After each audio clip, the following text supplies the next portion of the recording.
Adapun secara lahir memang iya. Secara lahir sekarang kalau misalnya isok ini saya tonjok begini, secara lahir mata kita akan mengatakan ini disebabkan oleh ini. Ya, tapi kan ini urusan iman. Iman kita mengatakan tangan saya ini pun hanya bisa terayun ke sini atas dasar kehendak Allah. Dampak yang terlahir ini pun pada hakikatnya, bukan secara lahirnya, pada hakikatnya terwujud atas kuasa Allah Subhanahu wa taala. Allah yang menciptakan, tapi saya yang mengupayakan kan? Bukan karena pukulan semata. Karena kalau dikatakan karena pukulan semata, berarti merahnya pipi dia itu nggak butuh dengan kuasa Allah. Karena sudah diadakan oleh tangan saya. Apa? Otomatis maksudnya? Ini masuk pembahasan dasar udah pening. Wa in qadarta syai'an mu'athiran, udah jelas ya. Wa in qadartahu mu'athiran. Sekarang ada kemungkinan. Bagaimana kalau seandainya wa in qadartahu mu'athiran biquwwatin ja'alahu Allah. Kalau seandainya Anda sekarang memungkinkan atau mentakdirkan adanya sesuatu yang memberikan dampak tapi dengan kuasa yang Allah berikan. Ini pandangan Mu'tazilah nih. Ja'alahu fi, yang Allah adakan di dalamnya. Kama yaz'umuhu zaima yaz'amuhu katsiru min awamil mu'minin, seperti yang diyakini oleh sebagian besar dari orang-orang awam dari kalangan orang beriman. Fa innahum ya'taqidun annal asbab al-'adiyata mu'athiratun biquwwatin ja'alahu Allah fi. Mereka meyakini bahwa sebab-sebab yang biasa, sebab-sebab yang berdasarkan kebiasaan itu memberikan dampak dengan kuasa yang Allah berikan kepadanya.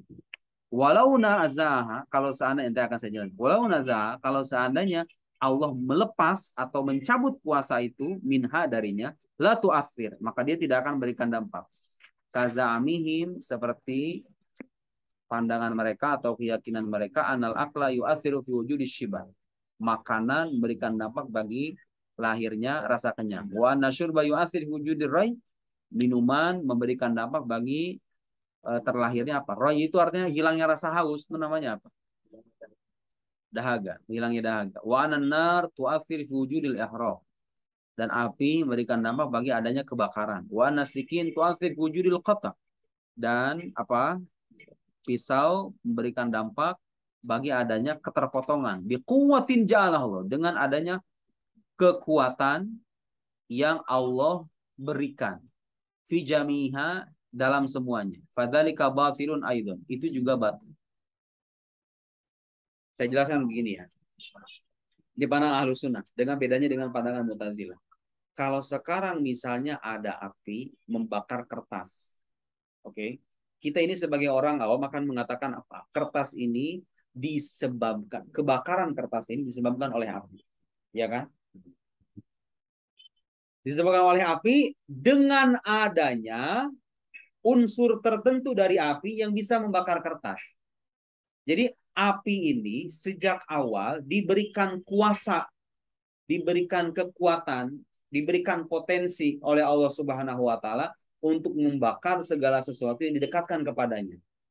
Jadi kelompok kedua ini mengatakan bahwa kelompok kedua ini mengatakan bahwa sesuatu itu memberikan dampak bagi yang lain dengan adanya kuasa yang Allah berikan kepada sesuatu itu.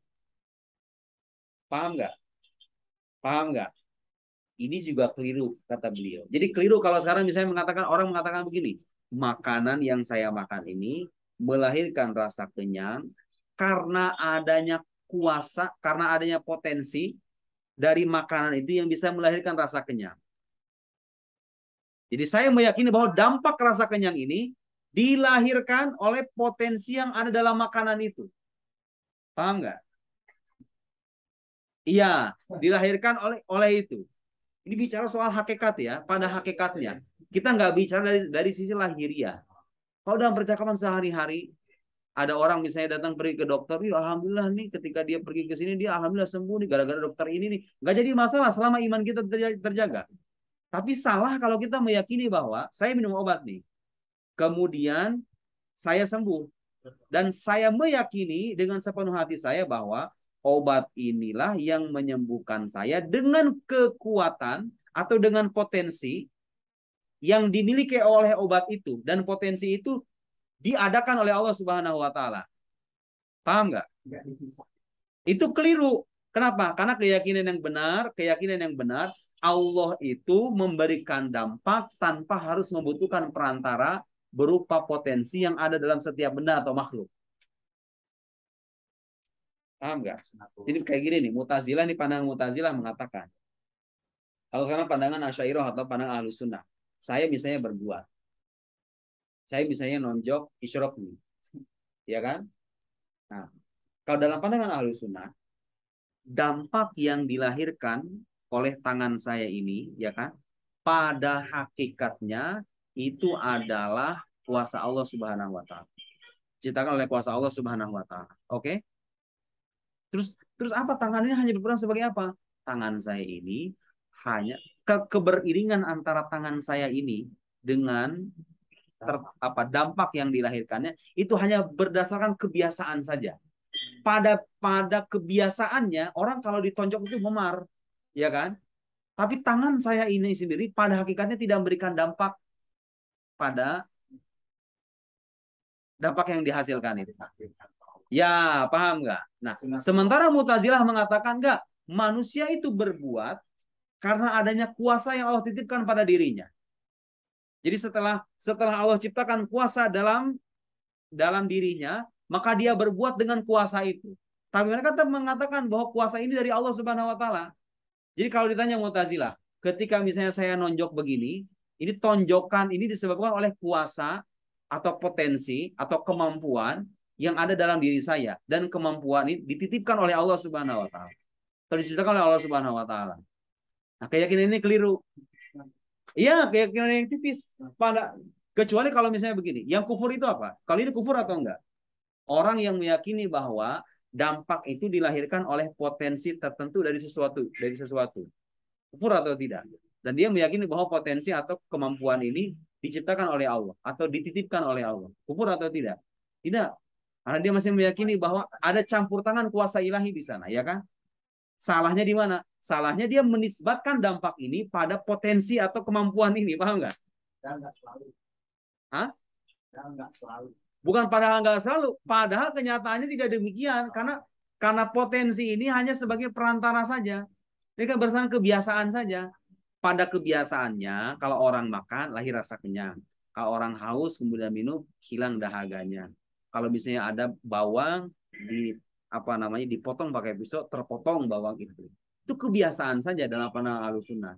Pada kebiasaannya begitu. Tetapi pada hakikatnya yang memotong bawang, dampak yang dirasakan oleh pisau itu bukan karena adanya potensi dalam pisau, tapi itu dilahirkan oleh Allah Subhanahu wa taala, gitu kan? Adapun keberiringan antara pemotongan pisau dengan terpotongnya bawang itu hanya berdasarkan kebiasaan saja. Pandangan Mu'tazilah mengatakan enggak, ketika pisau memotong bawang itu karena ada potensi yang dimiliki oleh pisau, ya kan? Dan dengan potensi itu dia memotong bawang. Jadi dia menisbatkan dampak itu pada potensi yang dimilikinya. Tetapi dia tetap meyakini bahwa potensi itu diciptakan oleh Allah, gitu, bang. Nggak sih? Itu ya, keyakinan itu keliru. Kenapa? Li'annahu yasir maulana jalla was. Karena kalau begitu Allah yasir muftaqiran. Allah menjadi butuh fi jadihi ba'dil af'al ila wasitah, dalam mengadakan perbuatan tertentu pada perantara. Paham nggak maksudnya? Nazil jalan ke Masjid Al Azhar, ya kan? Nah, tanya sama Mu'tazilah, itu si Nazil itu bisa jalan begitu gara-gara apa? Ya karena dia punya kemampuan dan dia menisbatkan dampak itu pada kemampuannya. Jadi dia kalau misalnya, atau misalnya jangan ke Masjid Al Azhar lah, pergi ke diskotik misalnya, kan mau maksiat nih. Nah, perbuatan maksiat ini jalan ke, kan itu maksiat. Jalan ke tempat maksiat itu kan maksiat. Nah, ini kan perbuatan dia nih, ya kan? Kalau kata Mu'tazilah, perbuatan ini terlahir karena adanya potensi atau kemampuan yang dimiliki oleh nazil. Jadi nggak langsung disebutkan kepada Allah gitu, paham nggak? Disebutkan terlebih dulu pada kemampuannya supaya nanti dia bertanggung jawab. Ya kan? Dinisbatkan kepada kemampuannya. Paham? Jadi perbuatan ini dampak dampak dari perbuatan ini dinisbatkan kepada kemampuan nazil yang diberikan oleh Allah. Paham nggak? Sementara Ahlus Sunnah mengatakan enggak. Dampak ini diciptakan oleh Allah tanpa harus membutuhkan perantara kemampuan seorang hamba.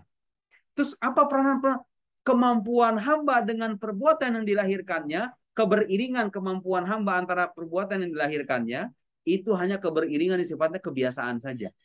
Pada kebiasaannya orang kalau menggerakkan apa namanya kaki, menggerakkan kemampuan untuk berjalan, dia berjalan kemanapun dia akan berangkat. Pada kebiasaannya begitu kan? Orang kalau mau orang kalau misalnya mau motong barang tertentu dengan pisau, pisaunya didekatkan, kebiasaan mengatakan itu akan terpotong. Tapi apakah terpotongnya pisau itu sendiri oleh kemampuan yang dimiliki oleh pisau? Menurut Ahlus Sunnah mengatakan tidak. Jadi kalau kita mengatakan bahwa ini sekali lagi ini kita bicara dari sisi hakikat untuk dijadikan sebagai akidah. Oke? Ya, ada secara lahir orang mengatakan ini bawang nih kepotong kemarin sama pisau. Ya benar, nggak jadi masalah gitu ya. Nah, pada hakikatnya terpotongnya bawang ini kalau kita menuju pada Ahlus Sunnah itu diciptakan oleh Allah. Terus apa hubungannya pisau dengan keterpotongan bawang? Itu berdasarkan kebiasaan aja. Kalau tanya sama Mu'tazilah, enggak. Bawang ini terpotong karena pisau ini sejak awal punya kemampuan untuk memotong, dan kemampuan itu diberikan oleh Allah Subhanahu wa taala. Kalau kita kaitkan dengan manusia kayak tadi, orang menengguk khamar. Dia bisa menengguk khamar karena ada kemampuan atau karena ada potensi yang dimilikinya untuk melakukan itu. Paham nggak? Jadi perbuatan itu dinisbatkan kepada dirinya, gitu kan? Memang Ahlussunnah juga tetap menisbatkan kepada dirinya, tapi min haitsil kasb. Dari sisi kasab. Kalau Mu'tazilah mengatakan enggak, itu dinisbatkan kepada dirinya karena itu terlahir karena kemampuannya. Paham nggak? Saya sebenarnya nggak pengen lama-lama ngejelasin ini. Supaya paham aja, paham kan? Walhal anahu ta'ala, sementara Allah subhanahu wa ta'ala lahul ghina al-mutlaq. Dia yang punya kemahakuasaan mutlak. Bukan kekayaan mutlak ya. Ya kekayaan kan dalam arti kalau ghina itu artinya kekayaan. Kekayaan dalam arti apa? Ketidakbutuhan. Ghina itu artinya ketidakbutuhan. Sorry. Bukan. Ketidakbutuhan yang bersifat mutlak. Jadi kalau dikatakan bahwa Allah itu, kalau dikatakan bahwa suatu perbuatan itu dinisbat atau diadakan oleh kemampuan tertentu, sekalipun kemampuan itu diyakini berasal dari Allah, itu keyakinan yang keliru. Karena kalau kita meyakini bahwa suatu dampak itu dilahirkan oleh kemampuan tertentu, gitu kan? Kalau kita meyakini demikian, berarti kalau begitu Allah butuh pada perantara dalam menciptakan perbuatan itu. Ankuli masih wasahi bahadal itu kan laisa kafiran. Ya, Mu'tazilah makanya tidak dikafirkan. Ketika mengatakan bahwa perbuatan manusia itu diciptakan oleh manusia, dalam arti diciptakan oleh potensi yang dimiliki oleh manusia, dan potensi itu berasal dari Allah, Mu'tazilah tidak dikafirkan. Kenapa? Satu, masih percaya Allah. Kedua, masih percaya bahwa ada campur tangan kuasa Allah dalam lahirnya perbuatan itu. Beda dengan Ahlussunnah apa? Ahlussunnah mengatakan ketika manusia berbuat, perbuatannya diciptakan oleh Allah. Hatta kemampuan dia sendiri diciptakan oleh Allah. Bahkan kemampuan dia untuk berbuat itu diciptakan ketika dia berbuat. Paham nggak? Terus di mana sisi pertanggungjawabannya kalau Allah yang menciptakan kita, Allah yang menciptakan perbuatan, Allah yang menciptakan kemampuannya, Allah yang menciptakan semuanya. Kita diminta pertanggungjawaban karena di sana ada kasab, ada proses pengarahan kehendak dan kemampuan kita pada perbuatan itu. Secara lahiriah. Karena secara lahiriah ketika saya berbuat, saya menggerakkan kemampuan dan kehendak saya untuk berbuat secara lahiriah. Karena itulah saya akan diberi jawaban. Pada hakikatnya yang menciptakan saya Tuhan, yang menciptakan kemampuan saya Tuhan, yang menciptakan kehendak saya juga Tuhan, yang menciptakan perbuatan saya juga Tuhan.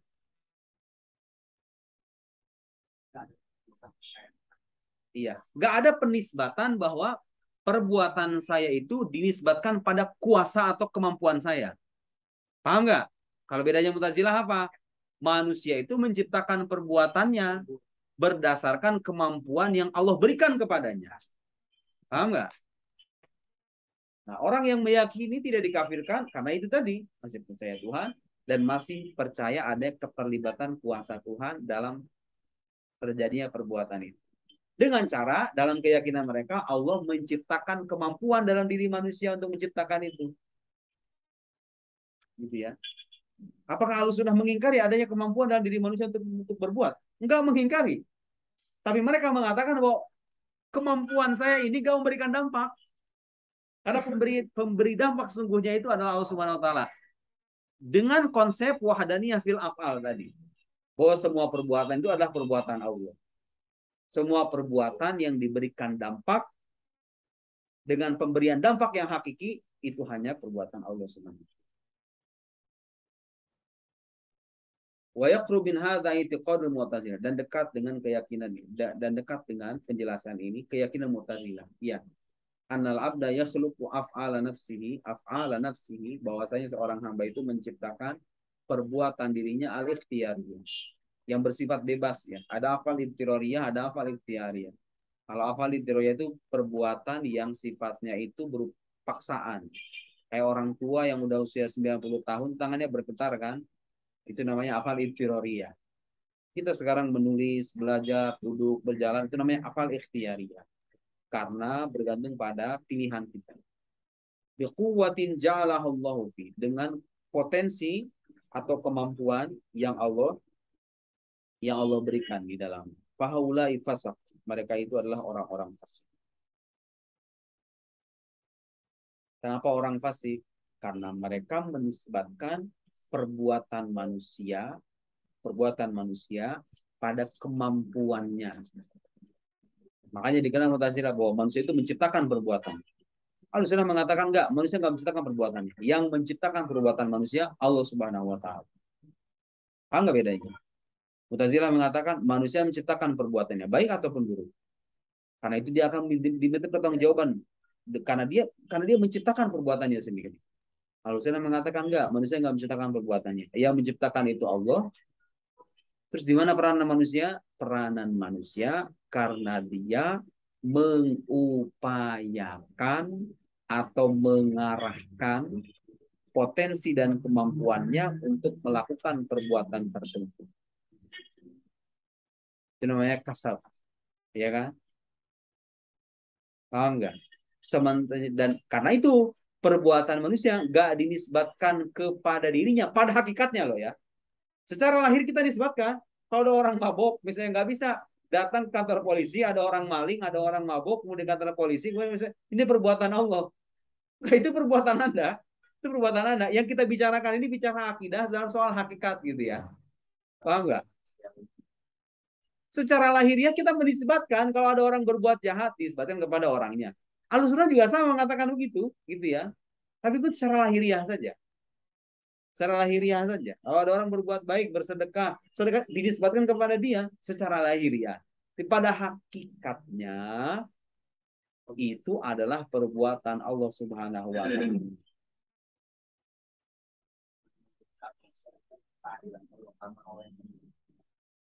Iya, iya. Dia tidak ujungnya kalau bahas ini berarti Allah nggak adil dong karena ya karena dia mengukur keadilan Tuhan dengan versi akalnya sendiri. Terus jawabannya yang memuaskan itu yang itu karena Allah memiliki segalanya ya terserah Allah. Iya.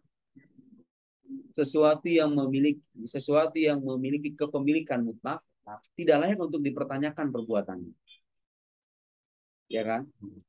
Saya boleh dipertanyakan perbuatan saya manakala saya melakukan sesuatu atau melakukan suatu perbuatan yang berupa pelanggaran. Kalau sekarang saya misalnya mengendarai mobil, kemudian saya melewati lalu lintas, polisi menangkap saya, boleh polisi bertanya sama saya, kenapa kamu melewati lalu lintas itu? Kenapa? Karena saya melanggar. Karena jalan bukan milik saya. Jalan bukan milik saya, ya kan? Ada aturan yang berlaku. Sementara Tuhan siapa yang mengatur dia? Iya kan? Karena itu tidak layak untuk ditanya. Karena dia pemilik segala-galanya, justru pemilik aturan itu sendiri. Bagaimana mungkin Anda bertanya yang tidak adil? Oh, tidak adil itu kalau seandainya seseorang tunduk pada sesuatu tertentu, dia kemudian mengelola sesuatu yang bukan miliknya, kemudian dipertanyakan, kenapa kau melakukan begitu? Paham nggak? Iya kan? Bukan nggak tahu diri juga. Nazil misalnya, Nazil punya barang milik dia sendiri, ya kan? Barang milik dia sendiri. Kemudian saya nanya, Nazil itu kenapa? Barang milik saya kok. Kan gitu pemisahan sederhana ya, pemisahan sederhana. Yang punya kepemilikan mutlak terhadap sesuatu itu tidak layak dipertanyakan perbuatannya. Semua perbuatannya baik karena dia pemilik segala-galanya. Di pandangan Ahlus Sunnah itu biasanya lebih lebih sering menitik beratkan tentang keabsolutan kuasa Allah Subhanahu wa taala. Gitu ya. Dalam dalam itu kan diskusi panjang nih sebetulnya ya, yang af'alul ibad itu. Bahkan jadi satu bab tersendiri, af'alul ibad, tentang perbuatan hamba. Apakah perbuatan hamba itu disebutkan kepada hamba atau disebutkan kepada Tuhan? Sebagaimana ketika proses terlahirnya perbuatan itu dengan kuasa yang Allah berikan pada diri hamba atau dengan kuasa Allah Subhanahu wa taala secara langsung. Al-Mudil mazhab Jabriyah, mazhab gitu kan yang kita pelajari. Mazhab Ahlus Sunnah sendiri banyak dikritik, ya kan? Kalau begitu berkonsekuensi pada Jabriyah dong. Tapi ada balasan-balasan juga ada. Saya dulu sempat mau bikin buku ya tentang takdir, tentang seputar takdir Tuhan, ya kan? Saya baca itu berapa referensi dari mulai yang klasik, terutama ada buku bagus ya. Kalau pengen mengulas apa, pengen tahu penjelasan yang bagus tentang ini tuh bukunya Muhammad Sayyid Ramadan Buti. Ini itu Al-Insan Musayyar Al-Muqayyim. Demi ahsanil kutub allati kutibat fi hadzal kitab. Al-Insan Musayyar Al-Muqayyim. Itu buku bagus itu. Musayyar Al-Muqayyim. Saya dulu baca buku itu. Pas saya mau nulis beberapa halaman gitu kan. Perasaan ini perdebatan ujung-ujungnya ya sama aja, nggak ada yang memuaskan. Karena sebetulnya takdir itu misteri. Lebih nyaman kita terima saja tanpa harus diperdebatkan. Kalau sekarang misalnya hamba itu gak menciptakan perbuatannya, terus yang menciptakan perbuatan itu Allah, yang menciptakan dirinya juga Allah. Ketika dia menggerakkan kemampuannya juga Allah yang menggerakkan. Terus bagaimana nanti dia akan cukup kita meyakini bahwa hamba itu dimintai pertanggungjawaban karena secara lahir dia yang memilih perbuatan itu. Ya kan? Meskipun pada hakikatnya Allah yang menciptakan perbuatan itu. Ya kan? Iya, dan itu tidak ada unsur kezaliman karena hamba sejak awal diberikan kebebasan untuk memilih. Dan kita meyakini ada dan sekaligus menyadari adanya pilihan itu. Kita nggak dipaksakan, kita nyadar semua nih. Ada datang ke sini nggak ada yang maksa, saya juga ngajar nggak ada yang maksa. Pada hakikatnya kalau kita ditanya, siapa yang menghendaki kita untuk datang ke sini? Allah. Yang menciptakan perbuatan ngomong saya ini Allah juga. Diri saya sendiri diciptakan oleh Allah. Saya mengarahkan kemampuan saya untuk melahirkan ucapan ini dalam mengajar Allah juga. Pada hakikatnya kan gitu. Nah, tapi nanti kenapa ada balasan, ada siksaan? Kalau omongan saya jelek, saya dapat, iya kan, nauzubillah gitu. Kalau omongannya baik, dapat pahala. Karena secara zohir, terlihat bahwa saya bisa memilih perbuatan itu. Karena adanya pilihan itulah ada pertanggungjawaban. Kalau tidak ada pilihan, tidak ada pertanggungjawaban. Makanya orang yang dipaksa tidak berdosa kan? Orang yang memilih yang akan bertanggung jawab. Jadi jangan campur adukan ya. Takdir itu urusan gaib, hal gaib. Sementara kebebasan manusia dalam memilih perbuatannya itu hal yang bersifat zohir. Paham nggak? Anda jangan campur adukan antara dua hal itu. Tapi kan ini semua ditakdirkan oleh Allah. Iya, ditakdirkan oleh Allah secara hakikatnya. Pada lahirnya, pada bentuk zohirnya, kita yang memilih perbuatan kita. Iya kan? Takdir itu setelah ada perbuatan, baru ada takdir. Bukan, takdir sudah ada sebelum ada perbuatan. Enggak, kita baru tahu. Kita baru tahu kalau ini adalah takdir Tuhan setelah kita berbuat kan. Tapi takdir itu sendiri sudah ada sebelum ada perbuatan itu. Ya kan? Jadi lama ini kan. Jadi berapa jam tuh? 1,5.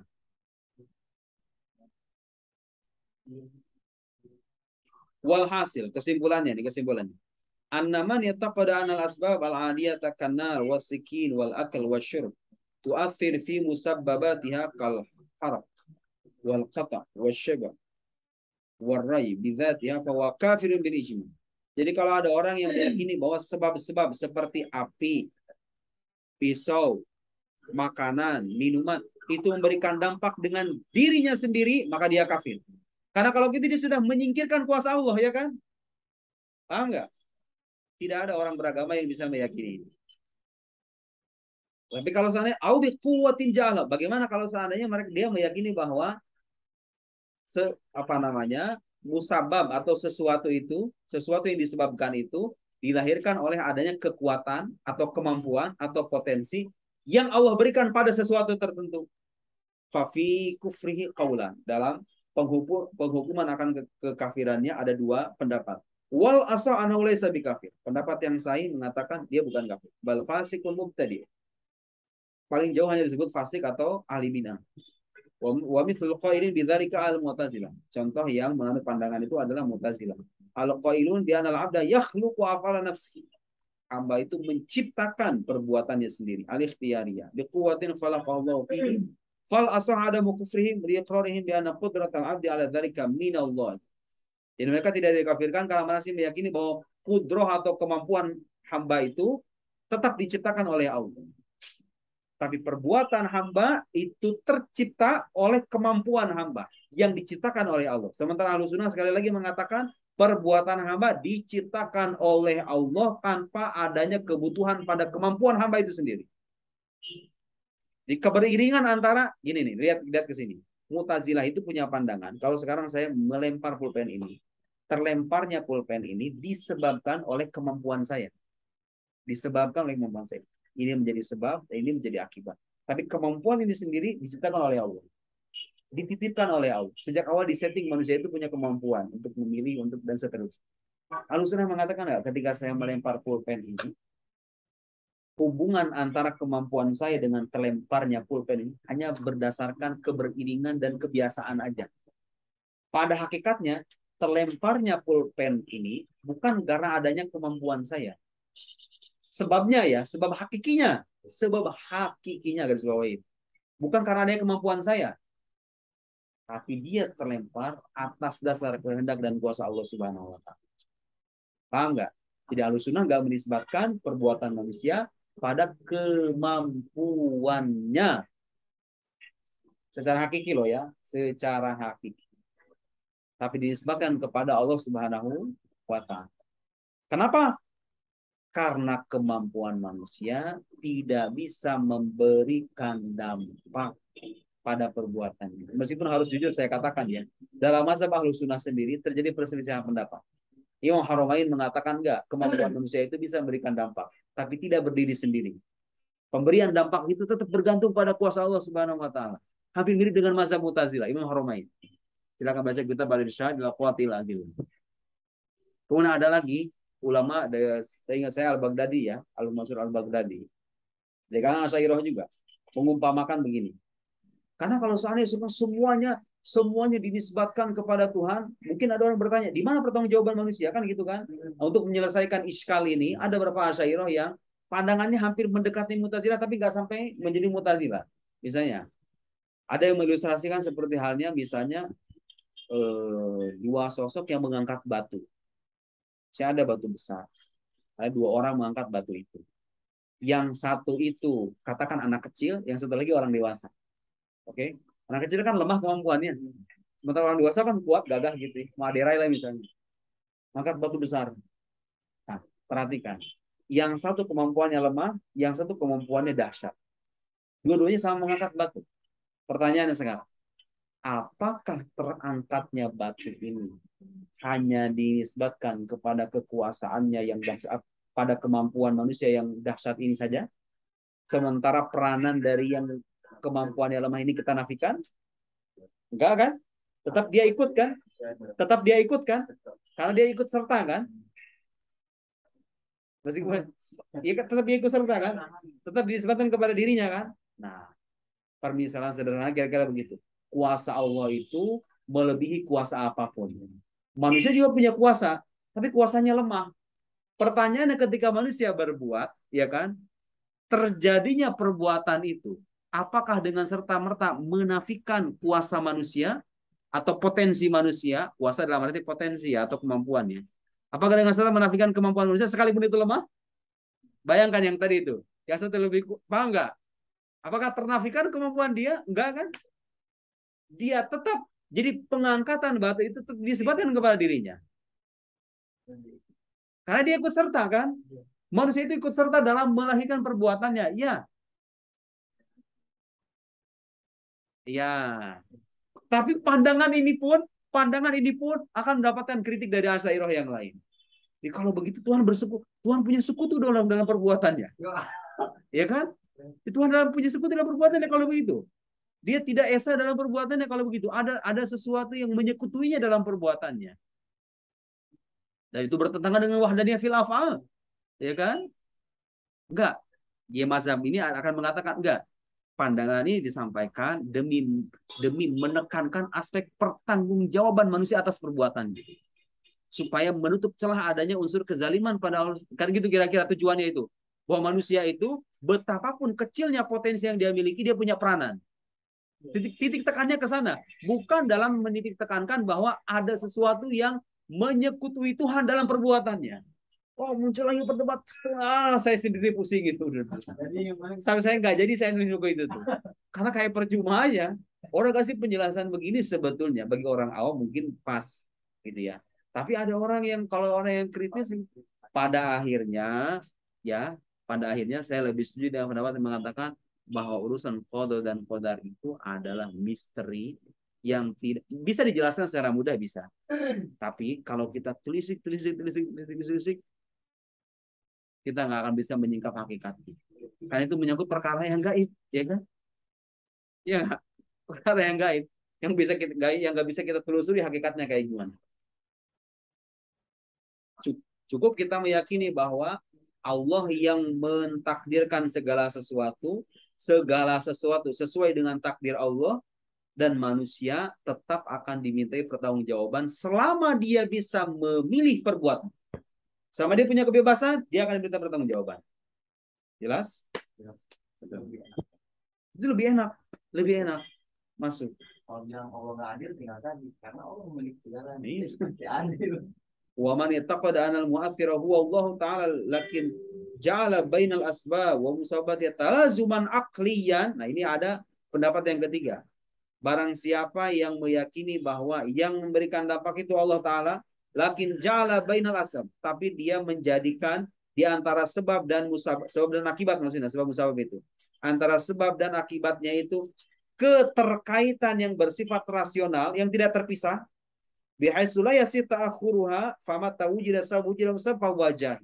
Misalnya begini nih, ada orang yang meyakini bahwa api dan panas itu, api dan kebakaran itu, hubungannya itu adalah hubungan keterkaitan yang bersifat talazum akli. Talazum akli itu paham nggak? Kullama wujida hada wujida hada. Ya, ada orang yang meyakini bahwa di mana ada api didekatkan kepada barang yang lain, maka pasti akan terjadi kebakaran. Secara rasional. Secara akal. Ahlussunnah nggak mengatakan begitu. Kehubungan antara api dan kebakaran itu hubungan yang berdasarkan kebiasaan. Bukan hubungan adalah arti hubungan yang seolah-olah tidak terpisah sama sekali. Jadi mungkin saja Allah kemudian menciptakan api atau ada api didekatkan dengan barang tertentu dan tidak terbakar. Karena hubungan antara api dan keterbakaran bukan hubungan yang bersifat pasti secara rasional. Secara akal gitu, di mana ada api pasti. Enggak.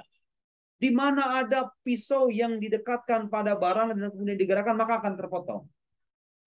Ya, kita nggak mengatakan bahwa keterpotongan dengan pisau itu sebagai sebuah kepastian secara rasional. Mungkin saja ada pisau yang didekatkan pada tubuh manusia tertentu kemudian tidak terpotong. Itu mungkin saja. Karena hubungan antara pisau dengan keterpotongan itu hanya berdasarkan kebiasaan saja. Bukan hubungan yang bersifat pasti secara rasional. Nah, kalau ada orang yang meyakini bahwa sebab dan musabab ini hubungan yang bersifat pasti secara rasional, di mana ada api harus membakar, ada makanan harus menaikkan rasa kenyang, ada minuman harus menghilangkan dahaga dan seterusnya, fahuwa jahilun, dia orang bodoh. Orang bodoh karena dia tidak tahu hakikat yang sesungguhnya. Padahal hakikat yang sesungguhnya apa? Api hanya bisa membakar atas kuasa Allah, makanan bisa mereka saja atas kuasa Allah, dan seterusnya. Wa man yataqaddana mu'athir, barang siapa yang meyakini bahwa yang berikan dampak itu adalah Allah, wa ana bainal asbab wa musababati talazuman adiyan, mazhab Ahlussunnah, bihaitsu yasih ta'akhuruha fa huwal mu'minun najih, maka dia adalah orang beriman yang insyaallah akan selamat. Fal aqsam arba'ah. Jadi orang yang meyakini bahwa hubungan antara sebab dan akibat itu hubungan yang berdasarkan kebiasaan saja. Ingat ya, bedakan antara sebab dan akibat dengan sesuatu yang diduga sebagai sebab dan akibat. Itu berbeda. Paham nggak? Sesuatu yang diyakini sebagai sebab dan akibat dengan sebab dan akibat itu sendiri. Hubungan antara sebab dan akibat itu sifatnya pasti. Di mana ada akibat pasti ada sebab. Di mana ada sebab pasti ada akibat. Tetapi yang tidak kita pastikan itu apa? Hubungan yang tidak kita pastikan itu apa? Yang kita katakan hanya berdasarkan kebiasaan itu apa? Sesuatu yang diyakini sebagai akibat dan sebab, bukan sebab dan akibat itu sendiri. Enggak. Kayak misalnya gini. Aduh, kamu udah gak kuat ya? Udah gak kuat. Nih gini Nazil, lihat Nazil. Israf, ya. Api, bayangkan di tangan saya ada korek, ini ada kertas, dibakar begini, ya kan? Ya. Dengan adanya kejadian ini, saya mengatakan api ini menjadi sebab, kebakaran menjadi akibat. Oke? Enggak. Yang tidak kita pastikan itu apa? Sesuatu yang kita yakini sebagai sebab dan akibat. Nih, api dan kebakaran. Pasti atau enggak? Enggak pasti. Hubungan antara api dan kebakaran ini enggak pasti. Karena itu hanya berdasarkan pada kebiasaan saja. Kalau tiba-tiba Allah ingin menciptakan api yang tidak membakar, itu mungkin saja. Karena nggak bersifat pasti. Terus yang kita pastikan itu apa? Yang kita pastikan itu adalah hukum akal yang mengatakan bahwa setiap akibat pasti ada sebab. Itu kita katakan pasti. Paham nggak? Jadi kalau sekarang misalnya ada benda terjatuh, celok begini. Terus terus ada orang mengatakan itu nggak ada sebabnya, itu jatuh dengan dirinya sendiri. Mungkin atau enggak itu? Mustahil. Mustahil. Jadi ini yang perlu diluruskan. Sebetulnya ini perlu bicara panjang lebar ya. Cuman saya ingin meluruskan pernyataan sebagian orang yang sering menuduh kalangan Ahlus Sunnah sebagai kelompok yang menafikan hukum sebab akibat. Enggak. Kata Imam Ghazali sendiri tidak menafikan itu. Hukum sebab akibat itu diakui oleh semua orang yang bernalar sehat. Hukum sebab akibat itu hanya menyatakan bahwa setiap akibat butuh kepada sebab. Terus yang ditolak kepastiannya oleh kalangan Asy'ariyah itu apa? Yang ditolak kepastiannya oleh Asy'ariyah itu adalah hubungan antara sesuatu yang diyakini sebagai sebab dan akibat. Paham nggak? Itu yang kita nafikan kepastiannya. Kalau sekarang ada orang makan kemudian kenyang, nih makan diyakini sebagai sebab, kenyang diyakini sebagai akibat. Pasti atau enggak? Tidak pasti.